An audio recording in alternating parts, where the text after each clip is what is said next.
श्री स्वामी समर्थ आनंदी या मालिकेत प्रेक्षकांनो इतकं सुंदर असं वळण आलेलं आपल्याला पाहायला मिळणार आहे. बरं का, इकडे आपल्या आनंदीची हा जो विद्याधर असतो ना, तो छेड काढत असतो आणि ते नेमकं आलेला हा पृथ्वी पाहतो आणि पृथ्वी त्याच्या काकाच्या चक्क हात धरून सनकणी कानाखाली लगावताना आपल्याला पाहायला मिळणार आहे.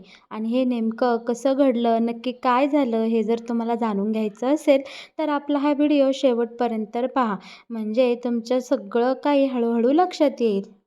आता इकडे घरामध्ये जो काही तमाशा घडलेला असतो त्यामुळे आनंदीला खूप वाईट वाटत असतं. आनंदी बोलत असते की समिधाताईच्या वर्षश्राद्धाच्या दिवशी असं घडायला नको होतं.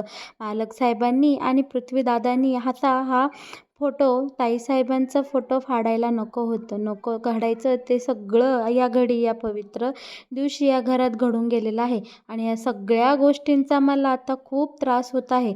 आनंदी एकदम धाय मोकळून इकडे रडताना आपल्याला पाहायला मिळणार आहे. तिला ह्या सगळ्या गोष्टी सहनच होत नाही. आनंदी बोलत असते की मी माझ्या मनाशी पक्क केलं होतं की मालक साहेबांशी लग्न केलं आणि या घरात आले म्हणजे माझा इथून पुढचा प्रवास सोपा नाही, याची मी माझ्या मनाची सुद्धा तयारी केली होती. पण हे काय होऊन बसलं आहे? मालक साहेबांना 3 मुलं आहेत आणि तीही माझ्यापेक्षा मोठी. हे कसं मी सत्य पचवू? या सगळ्या विचाराने आनंदी मात्र खूप उदास होऊन गेलेली असते आणि तिला खूप रडू येत असतं. त्यातल्या त्यात मालक साहेबांचं आणि या पृथ्वीचं एवढं जोरदार भांडण झालेलं असतं. या सगळ्या गोष्टीमुळे आनंदीला एकदम असं हरल्यागत वाटत असतं. बिचारी किचनमध्ये एकटीच मोठमोठ्याने रडत असते. आता बरं का, दुसरीकडे मात्र मुलं त्यांच्या रूममध्ये गेलेली असतात आणि रूममध्ये गेल्यानंतर मुलं थोडीशी हळवीच झालेली असतात. त्यांना त्यांच्या आईच्या सगळ्या आठवणी इकडे आता आठवू लागलेल्या असतात. मिताली बोलते, आईशिवाय हे घर अपूर्ण आहे. इथं आलं ना की आईच्या सगळ्या आठवणी आठवू लागतात. इथे प्रत्येक गोष्टीला आईचा सुगंध आहे आणि आईचा सहवास असल्यासारखं वाटतं. पृथ्वीदादा, काय रे हे? आता इकडे पृथ्वी त्यांची आई बनून त्यांना समजावत असतो की खरंच माझ्या भावंडांनो, मला ही आईची खूप आठवण येते. आई आपल्यातून खूपच लवकर निघून गेली. ती असती तर काही वेगळीच जाणीव असती ना.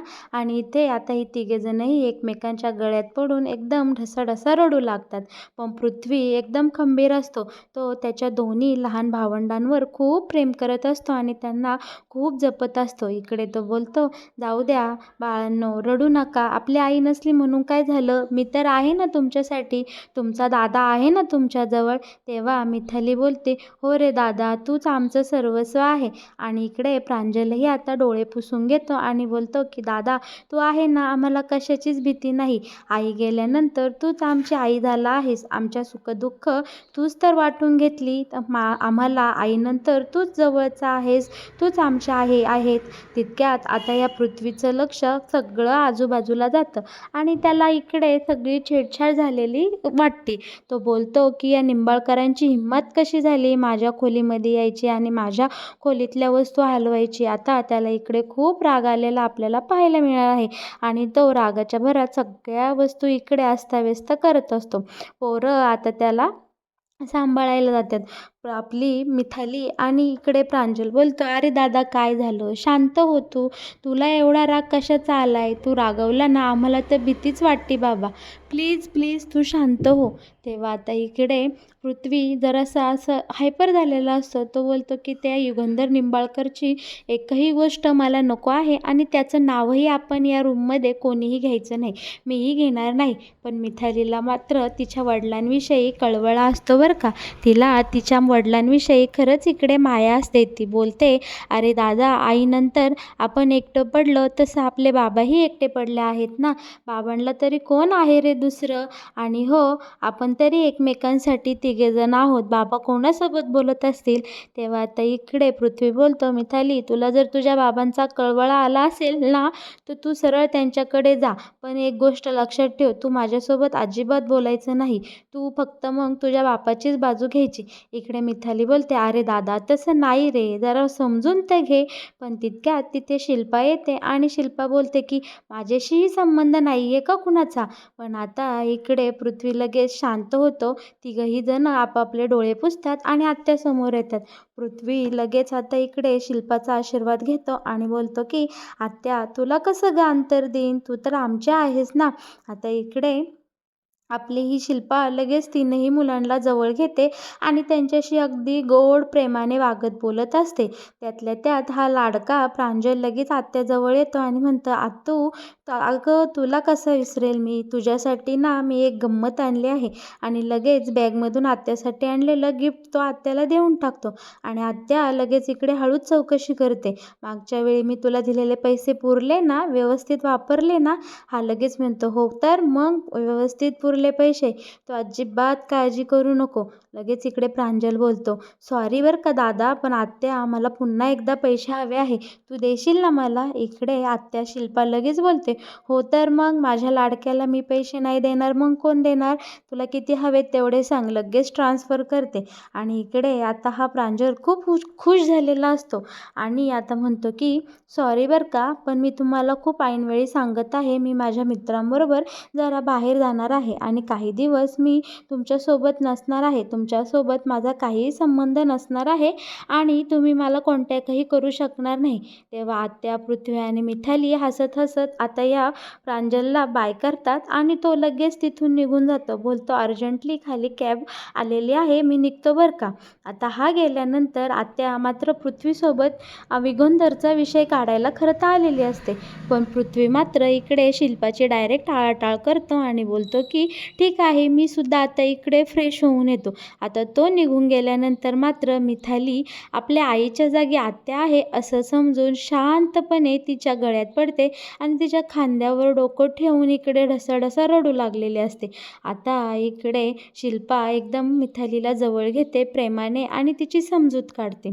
बरं का प्रेक्षकांनो, दुसरीकडे आपला विद्याधर त्याच्या रूममध्ये काय खुश असतो, खूपच. आता इकडे धनश्री बोलत असते की आज खूपच तमाशा झाला, आज घरामध्ये आपल्या समिधाताईंचे 2-2 होम झाले, ते शास्त्राला धरून नाही आहे, ते खरंच खूप चुकीचं घडलं घरामध्ये असं मला वाटतंय. ऐनवेळी पोरांनी इकडे खूपच मोठं दणक्यात सरप्राईज दिलं बरं का. तेव्हा आता इकडे विद्याधर बोलतो, धनश्री जगामध्ये 2 प्रकारच्या बायका असतात, एक तर रूपाने सुंदर आणि दुसरी म्हणजे अकलेने हुशार. पण तुझ्यामध्ये ना हे दोन्हीसुद्धा गुण नाही आहे. एकतर तू सुंदर तर नाही, पण तुला अक्कलही नाही हे तू आज दाखवून दिलं आहे. अगं धने, तुझ्या एवढंसुद्धा लक्षात आलं नाही की ती पोरं अचानक इथे आली नाही तर मी त्यांना बोलावून घेतलं आहे. शिल्पाताई काही म्हणू दे रे, पण मी त्या पोरांना सांगणार आहे तुमच्या बापाने तुमच्या वयापेक्षा लहान मुलीसोबत लगीन केलं आहे. असा घरामध्ये धुराळा करणार ना मी की या पृथ्वीने दादाचं गचुंडच धरलं पाहिजे आणि मग ती मजा बघायला जी मजा येणार आहे ना धने, ती दुसरी कशातच नसणार आहे. इकडे आपला हा विद्याधर धनश्रीला काय गमतीशीर किस्से सांगत असतो, काय सांगू तुम्हाला प्रेक्षकांनो. त्याला तर एवढा आनंद झालेला असतो ना, इकडे युगंधरची त्याला पार वाट लावायची असते आणि त्याला आता त्या वाटेवर नेणारा मार्गही मिळालेला असतो पृथ्वी नावाचा. त्यामुळे आता विद्याधर मस्तपैकी त्याच्या बेडवर झोपून आता मोबाईल पाहत असतो आणि पुढे काय करायचं याचं तो प्लॅनिंग करत असतो. धनश्रीला मात्र खरंच खूप वाईट वाटत असतं बरं का, कारण आज खूप वाईट प्रसंग त्यांच्या घरामध्ये घडून गेलेला असतो. समिधाच्या वर्षश्राद्धाच्या दिवशी झालेला गोंधळ हा इकडे खरं तर आपल्या धनश्रीलाही नसतो आवडलेला. आता बरं का दुसरीकडे आरतीवर आबा अजूनही नाराज असतात. आता आरतीला काहीतरी आयडिया करूया असं सांगत असते. आता इकडे आरतीने छानपैकी भिंतीवर वारली पेंटिंग काढलेली असते. तर आरची विचारते, का काढलीस ग? तर बोलते की आबांना खुश करण्यासाठी काहीतरी छोटासा प्रयत्न केला आहे, बघूया आबा खुश होतात का. तितक्यात आबा तिकडनं येतात. लगेच ही आरची बोलते, आबा इकडे या, हे बघा काय काढलंय. तर आबा बोलतात, अरे वा माझी आरची हुशारच आहे. आणि लगे लगेच पिशवीतली खडीसाखर काढून आता इकडे आरचीला देतात. पण आरची बोलते, हे मी काढलं नाही चित्र, हे आरतीने काढलं आहे, आरतीताईने, तुम्ही तिलाच द्या. पण आबा मात्र आरतीला खडीसाखर देत नाही. ते अजूनही इकडे नाराजच असतात. आता इकडे आरची बोलते की ताई, आरतीताई, हे आबा तुझ्यावर कवर नाराज राहतात काय माहिती. वय झाल्यामुळे ते फारच आता बिघडलेले आहेत. त्यांचा राग काय जायचं नावच घेईना, इकडे शांतच होईना आपले आबा. आणि इकडे आता आरती बोलते, राहू दे ग, होतील शांत कधी ना कधी.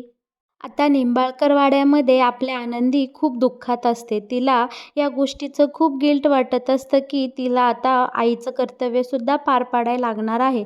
मालक साहेबांना तर इतका मोठा त्रास झालेला आहे. शिवाय समिधाताईंच्या वर्षश्राद्धाच्या दिवशी या दोघा बापलेकांमध्ये एवढी मोठी भांडणं झाली की त्यांनी खुशाल समिधाताईंचा फोटो फोडून फाडलेला आहे. आता या गोष्टीचा तर आनंदीला त्रास होत होताच. पण भरीसभर आता तिथे हा विद्याधर येतो आणि आनंदीला खूप टॉर्चर करू लागतो. बोलतो, काय गं आनंदी, नवऱ्यासोबत तुला तुझे 2-3 मुलं फ्री भेटले आहे, तीही तुझ्यापेक्षा वयाने मोठी. मग कसं काय वाटतंय आनंदी साम्राज्याला? इकडे आता हा विद्याधर त्याच्या तोंडाला येईन ते काहीही इकडे बरोबर लागलेला असतो. आनंदीला बोलतो की माझ्यासारखा चांगला गडी सोडला आणि ह्या म्हाताऱ्याच्या नादी लागली. अगं काय कमी होतं माझ्यामध्ये? आणि हो, हा काय तुला सुख देणार आहे? त्याने अजून तुझा बायको म्हणून सुद्धा स्वीकार केला नाही, तर आता त्याची पोरंही तुला त्रास द्यायला आलेली आहे. आणि ही पोरं तुला आई म्हणून कधी स्वीकारणार नाही. तुला या घराण्याची सून, गोंधरची बायको आणि ह्या मुलांची आई म्हणून कधीही मान मिळणार नाही. असंही तुझं आयुष्य कचऱ्यात आहे आणि तसंही तुझं आयुष्य कचऱ्यात आहे. मग का नाही, तू माझीच हो, मी तुला बायकोचा मान देईन, शिवाय माझी पट्टराणी बनवून ठेवील. आता आनंदी इकडे खूप घाबरलेली असते. नेहमीप्रमाणे विद्याधरने खूप दारू पेलेली असते आणि तो आनंदीजवळ गेलेला असतो. आता सवयीनुसार विद्याधर आनंदीची छेडछाणी काढू लागलेला असतो. पण एकतर आनंदीची मनस्थिती खूप वाईट असते आज, आणि ती बोलत असते की विद्याधर, उगाच तू काहीही बोलू नको, तुम्ही जा बरं इथनं, तुम्ही इथं कशाला आला आहात? आज मला इकडे खूप त्रास होत आहे आणि तुम्ही काहीच सुद्धा बोलू नका. पण इकडे विद्याधर दारूच्या नशेमध्ये एवढा मग्न झालेला असतो की त्याला तो काय वागतोय आणि काय बोलतोय ह्याचा अंदाजही नसतो. तो आता इकडे आनंदीचा हात धरतो आणि आनंदीला एकदम असा जवळ ओढत असतो. पण तितक्यात काय होतं, आपल्या या पृथ्वीला तहान लागलेली असते आणि त्याच्या रूममध्ये पाणी नसतं. म्हणून पाणी घेण्यासाठी तो किचनकडे आलेला असतो आणि किचनमध्ये बघतो तर काय, त्याचा हा लाडका काका ह्या मुलीसोबत असं वर्तन करत असतो. तेव्हा आता इकडे पृथ्वी येतो आणि बोलतो, काका काय चाललं आहे तुझं? आणि ही मुलगी कोण आहे? तू कशाला तिला त्रास देत आहेस रे? धनश्री काकूंना आवाज देऊ का? त्यांना काय वाटन तुझं असलं वागणं बघून? तेव्हा आता इकडे हा विद्याधर या पृथ्वीला बोलत असतो की तू गप रे, तू जा बरं इथला, इथून मागं माझ्या आणि आनंदीमध्ये तुझ्या बापाने आमच्यामध्ये विघ्न आणलं, आता तू आणू नकोस. पटकन तुझं काम उरक आणि इथून निघून जा, अजिबात इथं थांबू नको. पण इकडे पृथ्वीला मात्र त्याच्या काकाचं वागणं अजिबात आवडलेलं नसतं आणि आनंदीही म्हणत असती, मला वाचवा प्लीज, मला वाचवा, हे माझ्यासोबत खूप वाईट करत आहे. आता इकडे पृथ्वीला राहून राहून काका चुकीचा आहे असं वाटत असतो. पृथ्वी काकाला बोलत असतो, काका तुम्ही खूप दारू पिला आहात, तुम्ही काय वागताय हे तुम्हाला कळत नाही, चला बरं इथनं बाहेर, तुम्ही नका या मुलीला त्रास देऊ. आणि बघा ती केवढी घाबरली आहे आणि ती मुलगी तुम्हाला इकडून जा म्हणत आहे ना, तुम्ही का तिला त्रास देत आहात? पण इकडं हा विद्याधर अजिबात या पृथ्वीचं बोलणं ऐकण्याच्या मनस्थितीत नसतो. तो पृथ्वी देखतच आनंदीसोबत चुकीचं वागू लागतो, तिचा हात धरू लागतो आणि तिला जवळ ओढू लागतो. आता मात्र इकडे पृथ्वीच्या सहनशक्तीचा अंत झालेला असतो. पृथ्वी डायरेक्ट आता त्याच्या काकाचा हात धरतो आणि बोलतो, काका बाद झाला आता, चल बरं इथून बाहेर. पण आता विद्याधर अजिबात ह्या पृथ्वीचं ऐकत नाही आणि एकदम त्याच्यावरच हात उचलायला लागतो.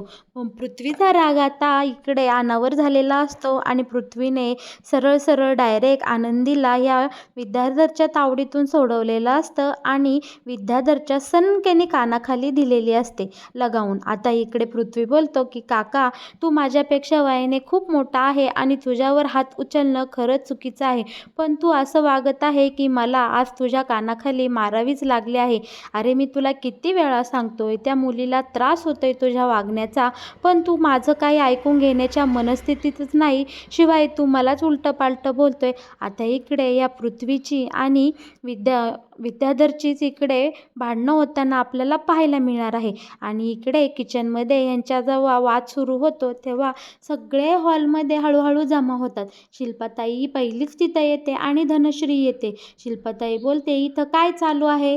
तेव्हा आता हा पृथ्वी जे काही घडलं ते सगळं आत्याला सांगतो. बोलतो, आत्या ही मुलगी किती वेळ झाले काकाला बोलतेत की इथून जा, तरी काका तिच्यावर जबरदस्ती करण्याचा प्रयत्न करत आहे. हा काय प्रकार आहे नक्की? आणि काका असं का वागत आहे? मला तर काही हे माझ्या समजण्याच्या पलीकडं आहे. आणि काकाने खूप दारू पिऊन ठेवली आहे. आता शिल्पाताई विद्याधर समोर जाते आणि विद्याधरला बजावून सांगते की आता मुलं घरात आलेली आहे आणि मुलांसमोर उगाच तमाशा नको. आत्ताच्या आत्ता तू इथून निघून जा तुझ्या बेडरूममध्ये. धनश्री जा या विद्याधरला इथून घेऊन जा. आता विद्याधर इथून निघून गेल्यानंतर पृथ्वीला पडलेला प्रश्न की ही मुलगी नक्की कोण आहे? या प्रश्नाचं उत्तर पृथ्वीला मिळेल का? आता शिल्पा मात्र इकडे वेळ मारून नेते आणि पृथ्वीला शांत करते. तर मग प्रेक्षकांनो, कसं वाटलं आनंदी या मालिकेत येणारं हे नवीन वळण? तुम्हाला आवडलं का? आणि आनंदी या मालिकेत येणारे असेच नवनवीन अपडेट जर तुम्हाला सगळ्यात आधी जाणून घ्यायचं असतील तर तुम्ही आपल्या या चॅनलला नक्की सबस्क्राईब करा. आणि हो, व्हिडिओला लाईक केल्याशिवाय अजिबात पुढे जाऊ नका. पण या सगळ्या घडल्या प्रकारामुळे आपल्या आनंदीला खूप वाईट वाटत असतं आणि ती किचनमध्येच एकदम धाय मोकून रडत असते. पण तिथे नेमकी आता सुनीता येते आणि आनंदीला समजावते आणि बोलते की आनंदीताई तुम्ही रडू नका, प्लीज तुम्ही शांत व्हा.